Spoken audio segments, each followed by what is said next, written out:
Shalom, shalom, shalom, haleluya, puji Tuhan. Satu hari lagi Tuhan berikan untuk kita di hari ini, Jumat 9 September tahun 2022. Ini adalah sebuah anugerah yang harus bisa kita jalani dengan penuh tanggung jawab di hadapan Tuhan. Dan percayalah, sama seperti Dia telah memberkati tidur malam kita, maka Dia juga pasti akan memelihara kita di sepanjang hari ini, serta pasti akan memberkati hidup kita. Amin.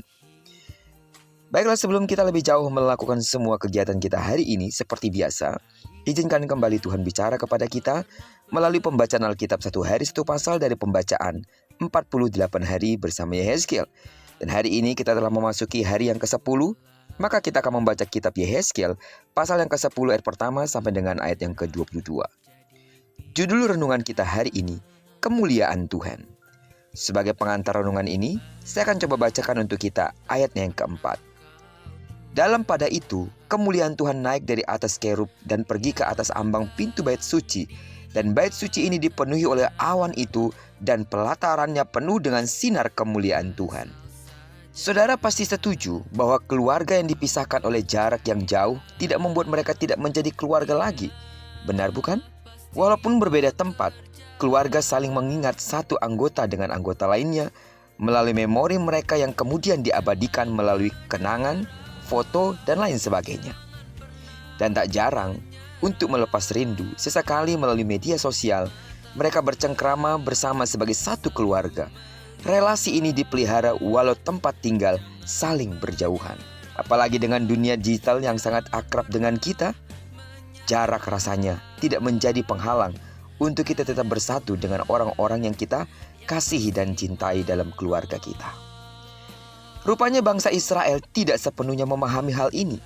Mereka melihat bahwa ketika kemuliaan Tuhan hadir di bait suci secara literal, mereka memahami bahwa bait suci itulah tempat satu-satunya kemuliaan Allah, sehingga tidak mungkin dihancurkan ataupun Yerusalem mengalami bencana.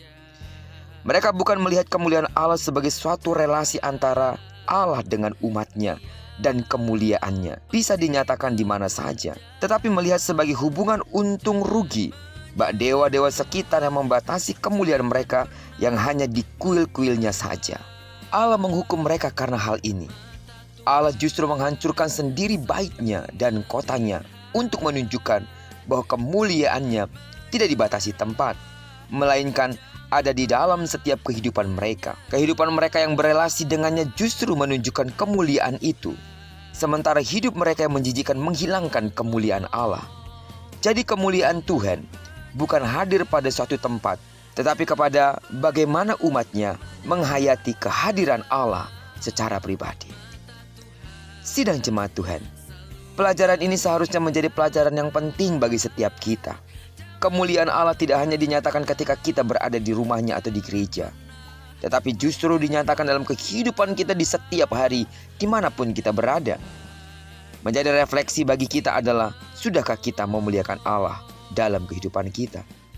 Atau justru kita menjadikan gereja sebagai tempat semata, di mana kemuliaan Allah hadir dan di tempat lainnya tidak, sehingga kita tidak bisa hidup sembarangan. Yehezkiel 10 ini adalah murka Allah kepada Israel yang penuh kemunafikan. Di luar bait Allah, mereka hidup seenaknya. Di dalam, mereka mengaku sebagai umat Allah, merasakan kemuliaannya, namun Tuhan justru menghancurkan bait Allah. Karena itu, renungkanlah. Kehadiran Allah tidak dibatasi oleh tempat. Menyadari dimanapun kita berada, di sana kemuliaan Tuhan akan dinyatakan. Menjadi sebuah hiburan bagi kita, bahwa sesungguhnya kita tidak sendiri. Di mana kemuliaan Allah dinyatakan, di sana pasti ada mukjizat. Di mana kemuliaan Allah dinyatakan, di sana ada sesuatu yang Allah kerjakan untuk kepentingan kita bagi kemuliaan Tuhan. Karena itu sidang jemaat Tuhan, mari kita terus menyadari atas kebenaran ini.